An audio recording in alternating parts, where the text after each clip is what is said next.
রাসূলের মজলিসে যাইতে বাধা প্রদান করত। এটা আপনাদের জানা আছে? রাসূলের মজলিসে যাইতে বাধা প্রদান করত। রাসূল পাক সাল্লাল্লাহু আলাইহি ওয়াসাল্লাম ওই সময় যেহেতু ইসলামের শুরু জামানায়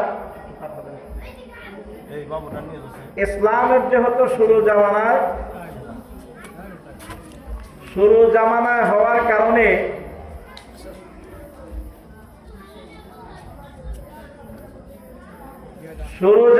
হওয়ার কারণে ইসলাম প্রচার করতে খুবই কষ্ট ছিল।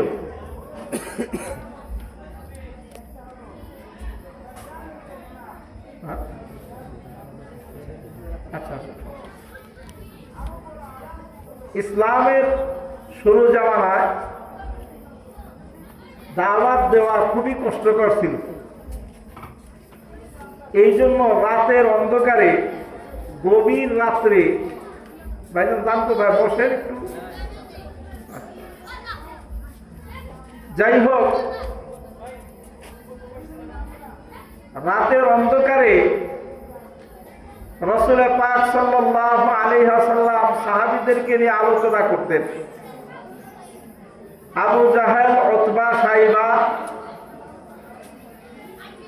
এরা সমস্ত সমাজে যাইয়া যাইয়া না করত। কি করত? না করত। তোমরা রাসূলের দরবারে যাইও না, তার আলোচনা শোনো না। কিন্তু তারপরেও আবু জাহেল, উতবা, সাইবা এরাও যাইয়া গভীর রাত্রিতে রাসূলের আলোচনা, মানে ঘরের বাহির থেকে শুনতেন কান লাগাইয়া। আর বর্তমান জামানা এমন হয়েছে, মুসলমান সমাজ, আবু জাহেল, উতবা, সাইবা তো কান লাগাইয়া শুনত, এখন নামে মুসলমান, এরা ওই রাসূলের আলোচনায় নাইবে রাসূলরা করে, কিন্তু শুনতে মানুষ পাওয়া যায়। তাহলে আবু জাহেল, উতবা, সাইবার চেয়ে এরা কি কঠিন মুসলমান না নিম্নের মুসলমান? কথা বলেন নাই নাকি ইতিহাস এটা বাহিরের কথা? এই কথাটা কি হাদিসের বাহিরে? আরো বড় বড় ওলামা ইকরাম আসবে মাদ্রাসা, এই মাহফিলে আলোচনা করবে। প্রয়োজনে তাদের কাছে আপনারা প্রশ্ন করতে পারেন যে ছোট্ট একটা হুজুর, আবার হুজুর না এটাও বলা যায় না যেহেতু পড়ালেখা করছি, বক্তাও না সেটাও বলা যায় না যেহেতু কিছু আলোচনা করি, ছোট তো বলা যায়।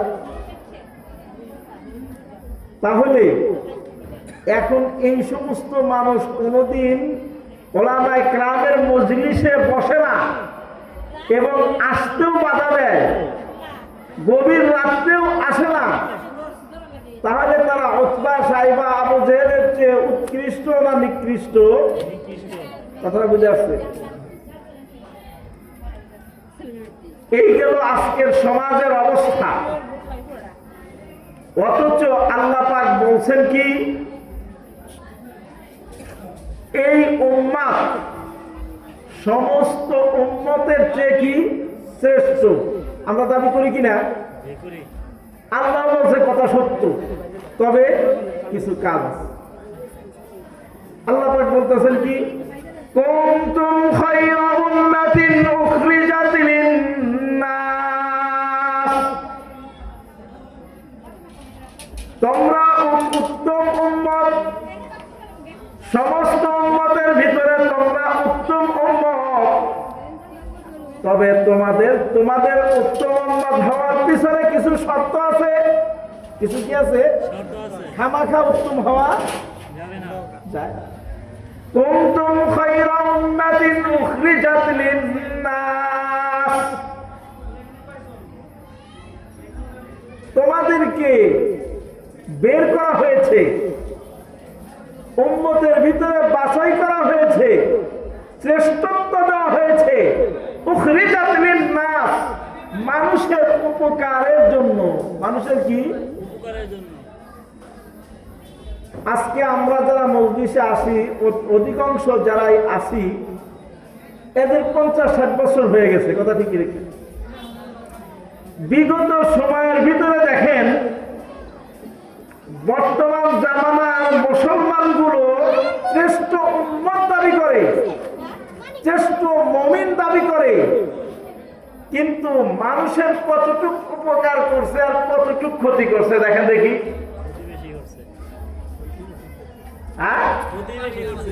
বর্তমান আওয়ামী লীগ কন, বিএনপি কন, জাতীয় পার্টি কন, যারা এই দেশ পরিচালনা করছেন, এরা দেশের বা জনগণের ক্ষতি করছেন না লাভ করছেন?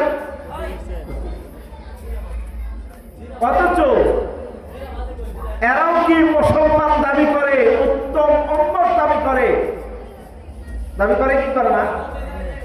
আমি তাদের দাবির বিরোধিতা করি না, তবে তাদেরকে আমার আলোচনা মিলিয়ে দেখতে বলি যে কোরআন হাদিসের সাথে মিলিয়ে দেখো তুমি কোন পর্যায়ের মুসলমান। লা হাওলা ওয়ালা কুওয়াতা কাইসা বাশারা হায়, লা হাওলা ওয়ালা কুওয়াতা কাইসা বাশারা হায়, সো রাতে বসি না তো মাগার বন্ত নেহি হায়। বান্দরের একটা আকৃতি আছে, যদি বান্দরের লেজ না থাকে বান্দরের মধ্যে দেখা যায়। মুসলমানের একটা কাজ আছে, তুমি মুসলমান দাবি করো, কিসের মুসলমান? তুমি কিসের মানুষ? কুনতুম খায়রা উম্মাতিন উখরিজাত লিন-নাস, তোমাদেরকে উত্তম উম্মত বানানো হয়েছে। কেমনে উত্তম উম্মত হবে? উখরিজাত লিন-নাস, মানুষের উপকারার্থে, মানুষের উপকারের জন্য তোমাদেরকে এই দুনিয়াতে বের করা হয়েছে, আনা হয়েছে। উখরিজাত লিন-নাস, বের করা হয়েছে মানুষের উপকারের জন্য। আজ সেই উপকারের জন্য আমরা ট্যাক্স দেই, দেখি দেই না? আমরা গরিবরা মনে করি আমাদের কাছ থেকে ওই ট্যাক্স নেয়। সোয়াবিন তেল কিনা খান না, সোয়াবিন তেলের যদি 100 টাকা কেজি হয়, 20 টাকা সরকারকে দিতে হয়, এটা জানেন? এভাবে ট্যাক্স কেটে দিত। চিনি যে কিনে আনতেছেন, ব্যবসায়ীর কাছে ট্যাক্স কেটে রাখতেছে। কেউ ট্যাক্সের বাহিরে না। আমাদের টাকায় তোমাদেরকে পুলিশের চাকরি দেওয়া হয়েছে, আর তোমরা মামলাকে উল্টা পাল্টা করে আবার আমাদের কাছ থেকে ঘুষ খাওয়াইতেছে, কথা দেখি। অথচ না, তোমাদের বেতন ভাতার ব্যবস্থা করা হয়েছে সরকারি ভাবে, আমাদের ট্যাক্সের মাধ্যমে। আবার এই পুলিশ জাতি আমাদেরকে কি করতেছে? জবরদস্ত আমাদের উপরে হয়রানি চালাইতেছে। বিগত সময় ওলামায়ে কেরামদের উপরে কিরকম হয়রানি করা হয়েছে জানা নাই? কুনতুম খায়রা উম্মাতিন উখরিজাত লিন-নাস, তোমরা উত্তম জাতি, তোমাদেরকে বের করা হয়েছে মানুষের কি উপকারার্থে। তা'মুরুনা বিল মা'রুফি ওয়া তানহাউনা আনিল মুনকার, সৎ কাজের আদেশ দিবে, অসৎ কাজের নিষেধ করবে। আজ আদেশ করে কি 18 বছরের আগে বিয়ে নয়, এটা কি সৎ কাজ নেই? এই আদেশ করতেছে, এটা সৎ কাজ? সরকারি ভাবে এটা পাস হওয়া। অথচ 14 বছরের মেয়ে বের হয়ে চলে যেতে, বাপমার ইজ্জত চলে যেত। কথা ঠিকই ঠিক না? দেখেন মিলাম, হ্যাঁ, বাবা মার ইজ্জত নষ্ট হইতেছে। আর ওরা আইন করে বের হয়েছে কি 18 বছরের আগে বিয়া নিষিদ্ধ।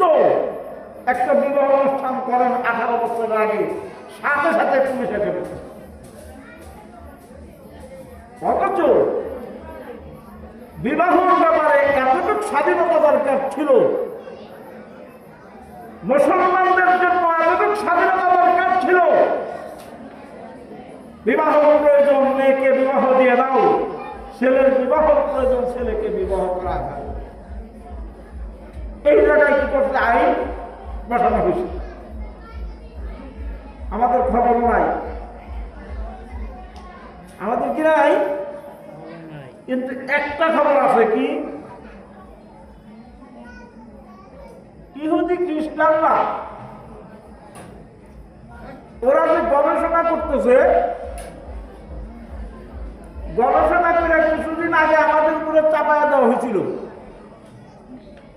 কি প্রায় চাপায়া দিয়েছিল যে মানুষ বান্দর থেকে অধিকাংশ মানুষটা বলা শুরু করছিল, প্রায় মানুষ কিন্তু জন্ম হয়েছে। আরে ভাই, বান্দর একটা জাতি, 18,000 মাখলুকাতের ভিতরে বান্দর একটা মাখলুকাত। আমরা বান্দরের বাচ্চা হইতে যাবো কেন? আসলে যারা বান্দরের বাচ্চা পুরাই বলতেছে আমরা বান্দরের, আমরা সবাই বান্দরের বাচ্চা, সবাইকে বান্দরের বাচ্চা বানাইতে চাইতেছি। কথাটা বোঝেন নাই?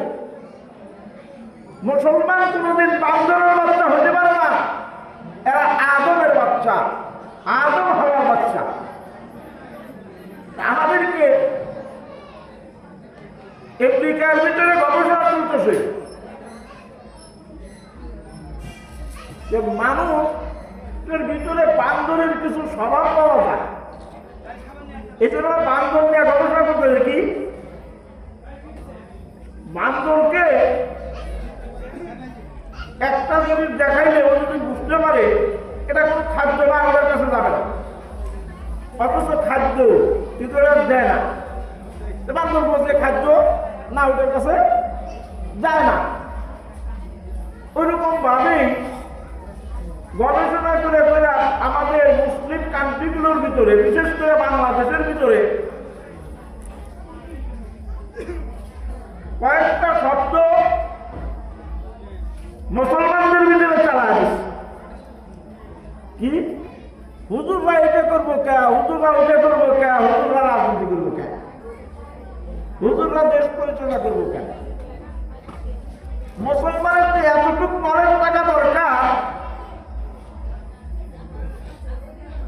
আল্লাহ পাক নিজেই বলছেন ইন্নী জাইলুন ফিল আরদি খলিফা,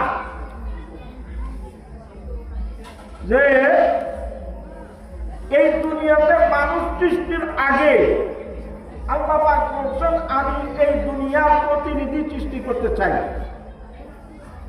সমস্ত মাখলুকের প্রতিনিধি সমস্ত মাখলুক মানুষ,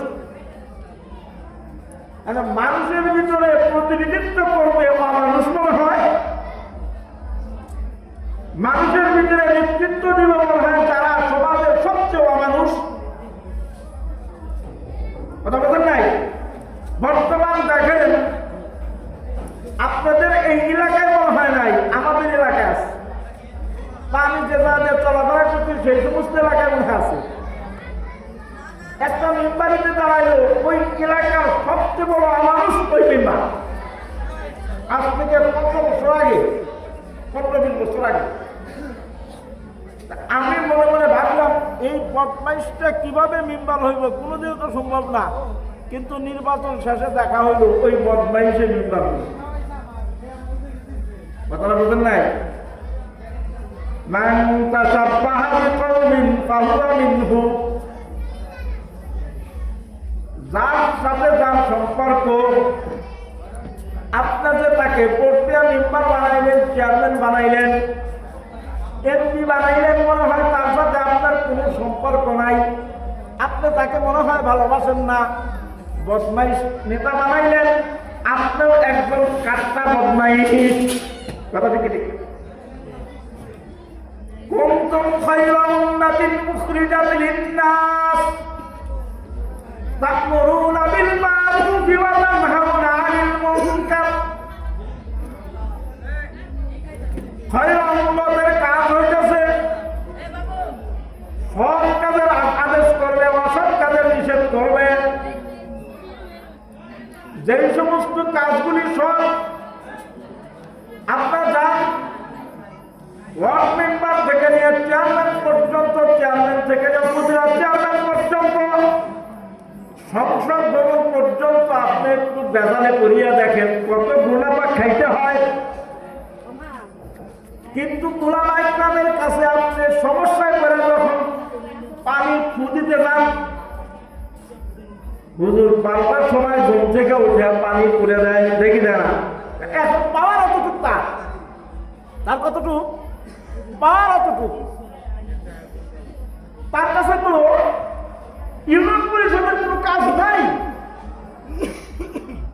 তার কাছে তো উপজেলা পরিষদের কোনো কাজ নাই, জেলা পরিষদের কোনো কাজ নাই, সংসদের কোনো কাজ নাই, সেগুলো কোনোদিন করছে? তা আপনারা কেমনে বোঝেন পাবলিক? ওলামা ইকরাম সংসদে গেলে দেশ পরিচালনা করতে পারবে না? কেমনে বোঝেন? এই কথাটা কোত্থেকে পাইলে? ওলামা ইকরামকে যেখানে বসায় দেবেন সেইখানেই ফিট, সেইখানে কি ফিট। আপনি বসান নাই তো, একটু পানি পড়া হেঁটেই যদি শরীর সুস্থ হয়ে যায় তাহলে মনে হয় এরা ইউনিয়ন পরিষদ চালাইতে পারবে না।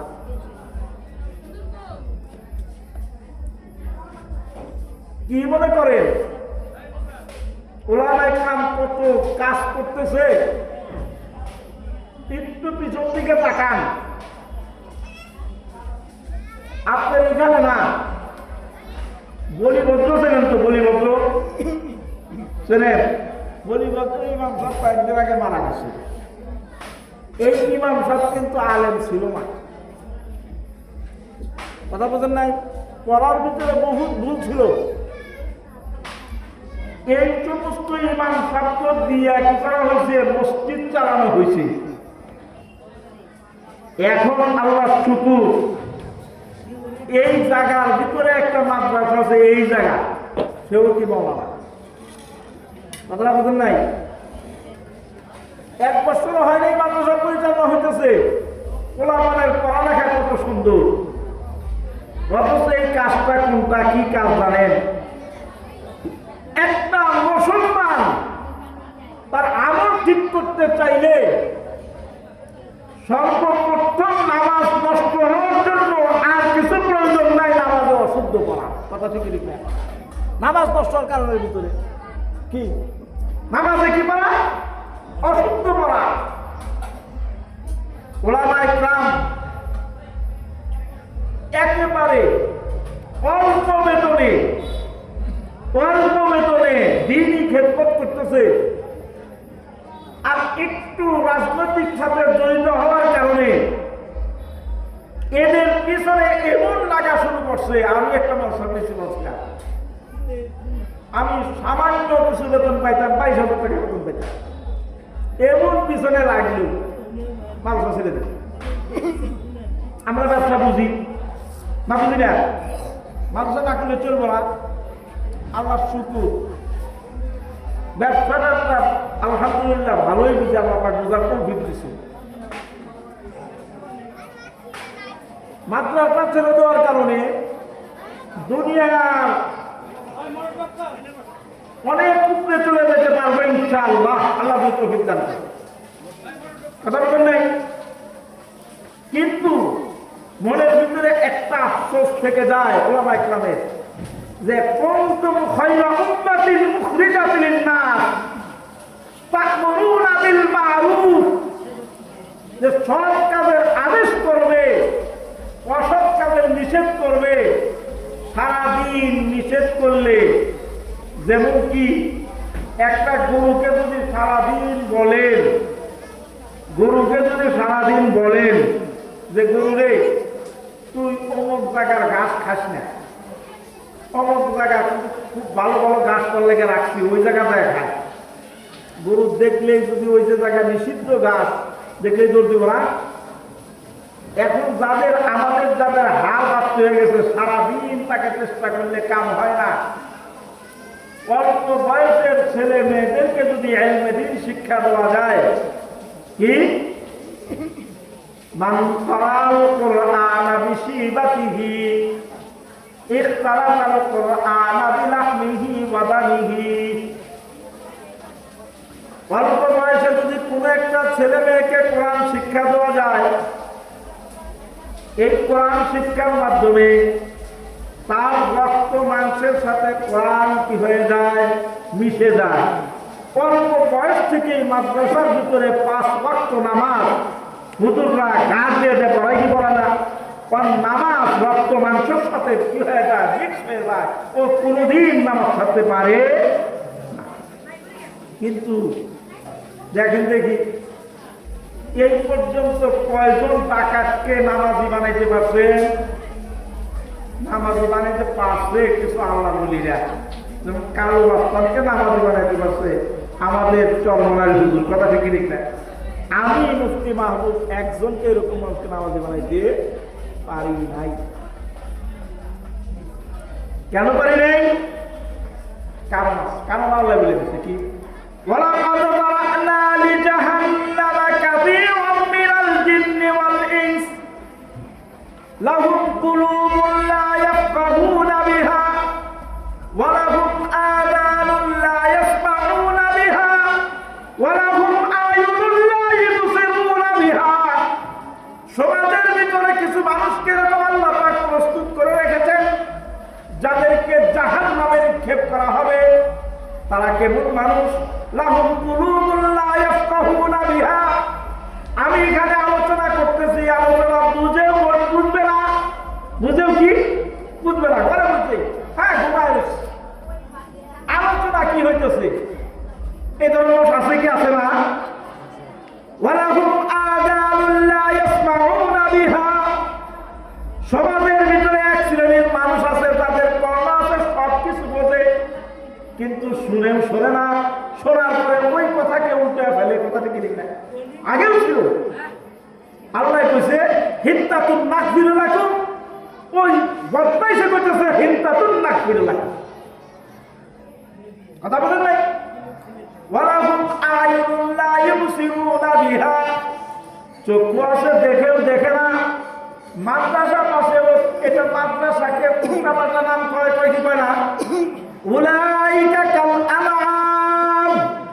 ওই সমস্ত মানুষ চতুষ্পদ জানোয়ারের ন্যায়, ওদেরকে ঠিক করা সম্ভব হয় না। সেই জন্য ওলামায়ে কেরাম রাত দিন 24 ঘন্টা মাদারিসে কওমিয়ার ভিতরে, মাদ্রাসার ভিতরে কি চেষ্টা করতেছে? কি যে চেষ্টা! 25 বছর মাদ্রাসার ইহতেমামি করছি, এখনো একবারে সারি নেই, নিজে করব। এই ধরনের মাদ্রাসা কেন নিজে করব? আমার ভাগনারা দুটা মাদ্রাসা করছে, কেন করছে? কমিটি পড়ালেখার ভিতরে ডিস্টার্ব করে, বহুত ডিস্টার্ব করে কমিটিরা, কি করে কি করে না। কিন্তু একক প্রতিষ্ঠান চালানোর কারণে কমিটিরা ডিস্টার্ব করতে পারে। আমার মতো মানুষ মাইক করে নাম অনেককে ধমকও দিচ্ছে। আমি আবার কোথাও 25 বছর খেদমত করছি, কাউকে কোনো জমা খরচ দিয়ে আমি চলি যাই। আমি তো আপনাদের দেশের সন্তান, চিনতে পারে? চৌহালিতে আমার বাড়ি। চৌহালি এই মূল বাড়ি ছিল আমাদের হইতেছে চৌহালি থানা আছে না, থানার পশ্চিমে যে চল আছে না, মুরাদপুর কয় ব্যাপারী, মুরাদপুরের ব্যাপারী গোষ্ঠী আছে না, ওই গোষ্ঠীরই আমি ছেলে। কথা বুঝতে পারলাম? আমাদের বংশে আমার আলেম নাই, আমি শুরু। মাঝখানে আপনাদের কাছে দোয়া চেয়ে নিই। আমি আলেম হওয়ার পরে আল্লাহ পাকের কাছে একটা দোয়া করি, কি? আখেরি আরজ গুদা হায় সাহসে, আখেরি আরজ গুদা হায় সাহসে, তাদম আখের না বেতুর কোরআন আছে। মওলা, তুমি এমন একটি বংশের ভিতরে তুমি আমাকে সৃষ্টি করছো, যেই বংশের উপর পর্যন্ত দেখি, নিচ পর্যন্ত দেখি, এখন পর্যন্ত কোনো আলেম নাই। আমাকে তুমি আলেম বানাইছো মওলা, আমাকে সহ আমার সন্তান আদি আমার আস্তাদের ভিতরে সকলকে তুমি আলেম, হাফেজ, আলেমা বা আমল বানায় দাও। তবে একটা আমিনে বললেন না, আমি তো দোয়া চাইলাম। কেন? জেনারেল শিক্ষা একটা লাভ, অস্থায়ী লাভ। কি অস্থায়ী লাভ? দুনিয়াবী শিক্ষা অস্থায়ী লাভ। উখরাবী শিক্ষা চিরস্থায়ী লাভ, বুঝলেন নাই? দুনিয়াবী শিক্ষা চিরস্থায়ী লাভ, আর দুনিয়াবী শিক্ষা অস্থায়ী লাভ। ভালো করে বুঝলেন, দুনিয়াবী শিক্ষা কি? অস্থায়ী লাভ। উখরাবী শিক্ষা চিরস্থায়ী লাভ।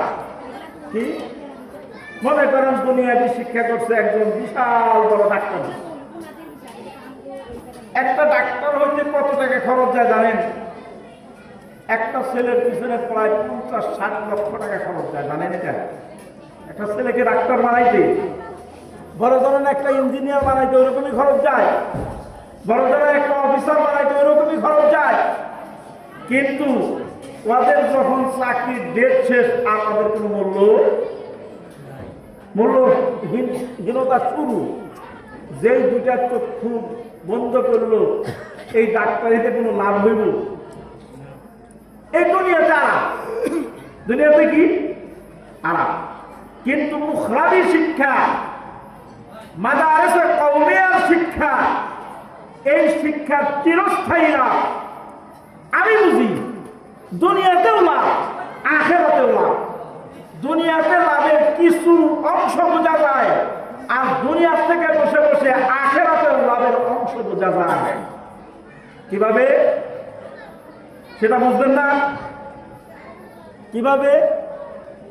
আমাদের চরমনায় শায়েখ রহমতুল্লাহ আলাইহি একটা কথা বলছেন, কি শুধু এতটুকু যদি হওয়া যায়, হক্কানি পীরের কাছে যদি মুরিদটুকু হওয়া যায়, ওটা কলা গাছের বয়ার মতো। সৈন্য হিসাবটা জমাইতে জান নাই কেউ? কলা গাছের বয়ার মতো। কলা গাছের বয়ার উপকার কি? ওইটা যদি পেটের নিচে দিয়ে আপনার সাগরে ডুবে যান, পেটের নিচে দিয়ে যদি বাঁচতে থাকেন, কেউ না কেউ আপনাকে ওখান থেকে কি করবে? বাঁচাইবে। এই উপকার দেওয়ার পরে ব্যাকল রামটা হিমতাপুন্না খুলে রাখবে, এরকম ঘটনা। এই তরিকতের সাথে যদি আপনার একবার কমপক্ষে বায়াত হয়ে যান, হতে পারে এতটুকের কারণে কিয়ামতের ময়দানে আল্লাহ পাক কি করবে? নাজাতের জরিয়া করে দিবে। সেটা কিভাবে?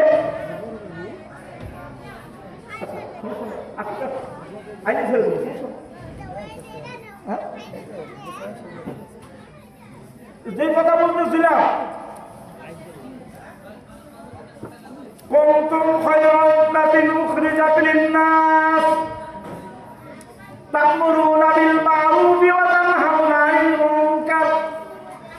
فقال رسول الله صلى الله عليه وسلم الإيمان بضع وسبعون شعبة أفضلها لا إله إلا الله وأدناها إماطة الأذى عن الطريق।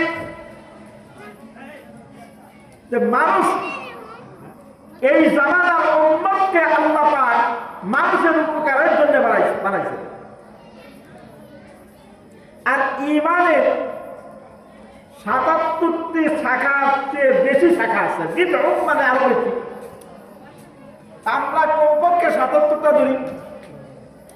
সবচেয়ে উত্তম শাখা হচ্ছে লা ইলাহা ইল্লাল্লাহ। লা ইলাহা ইল্লাল্লাহ এটা হলো ঈমান, মজবুত ঈমান। আজকে আমরা লা ইলাহা ইল্লাল্লাহ মুখে বলতেছি, দিলে কিছুই উপকার আসতেছে না। কারণ কি? কারণ আমরা এটা নিয়ে কি করি না? চিন্তা ফিকির করি না। ফিকির করা কত বড়, ফিকির করা কত বড়। তাবাক্কা ফাইনাল ফিকহা আফজালু কায়দি ইলাল বিররি ওয়াত তাকওয়া ওয়াল কাসিদি হুয়াল হাদি ইলা সুনানিল হুদা হুয়াল হিসনু মিন জামিইশ শাদাইদি ফাইন্না ফাকিহান ওয়াহিদান মুতাওয়াররিআন আসাদু আলা শাইতানি মিন আলবিয়াদি। যারা কোরআন ও হাদিসের শব্দে গবেষণা করে তাদেরকে বলা হয় ফকিহ। তাদেরকে কি বলা হয়? ফকিহ। এই একজন ফকিহ হাজার আবেদ থেকে কি আপনারা বোঝেন নাই? ওইরকম ভাবেই যদি কোনো মুমিন মুসলমান ওলামায়ে কেরামদের সাথে হক্কানি বলতে হয়, এখন কারণ এখন বাতিল আছে, আছে কি আছে না? হক্কানি ওলামায়ে কেরাম হক্কানি মাদ্রাসার সাথে যদি সম্পর্ক রাখে, এটাও একটা বয়ার মতো, এটাও কি একটা বয়ার মতো, একটু হাত রাখবে তো এই ওসিলায় হয়তো আল্লাহ পাক নাজাতের জন্য যথেষ্ট করে দিতে পারে।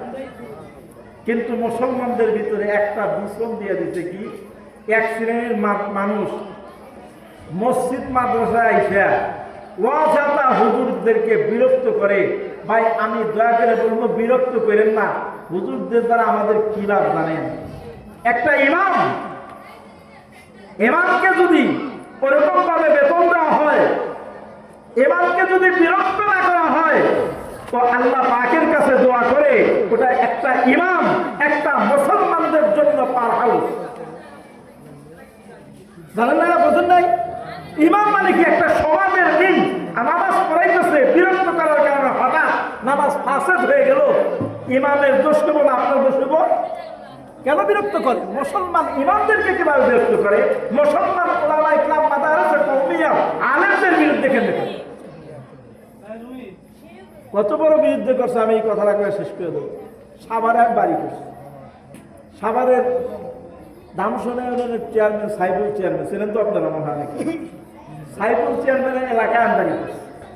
ইউনিয়ন পরিষদের ভিতরে ঢুকছি, ঢোকার পরে দেখি ওলামায়ে কেরামের নামে বিষাদগার করতেছে। আমি কিন্তু বাপ লেও ছাড়ি না, আমি এমন একটা মানুষ। আমি বলছি, চেয়ারম্যান সাহেব, এই এলাকার মাথা হইতেছে আপনি, আর আপনি ওলামায়ে কেরামদের বিরুদ্ধে বিষাদগার করতেছেন ইউনিয়ন পরিষদের ভিতরে। আমি শব্দটা বলি নেই, যদি এত পাওয়া থাকতে বলতাম যে এই ইউনিয়ন পরিষদ কি আপনার বাবার টাকা তৈরি? এই ইউনিয়ন পরিষদ তৈরি হইতেছে জনগণের টাকা।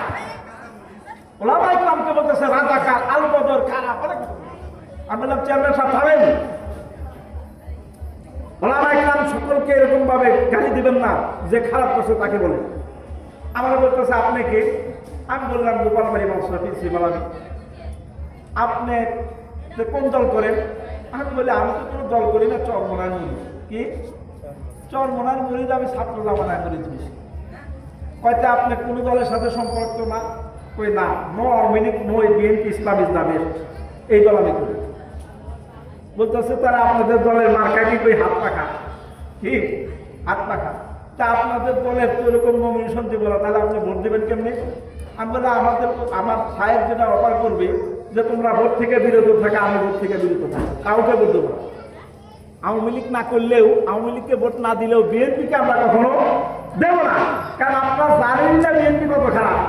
সর্বপ্রথম আমাদের সাহেবকে চোর বানাইছিল কে? এই বিএনপির লোকজন। জানেন? জানেনও না, জানেনও না। বিএনপিদের সাথে বলছে এটা চা খান, চা খান। ওরা আরো খারাপ। পিয়ার সিস্টেম বলতেছে মারা রাখে। সমস্যা কোথায়? সমস্যাটা কোথায়? হ্যাঁ,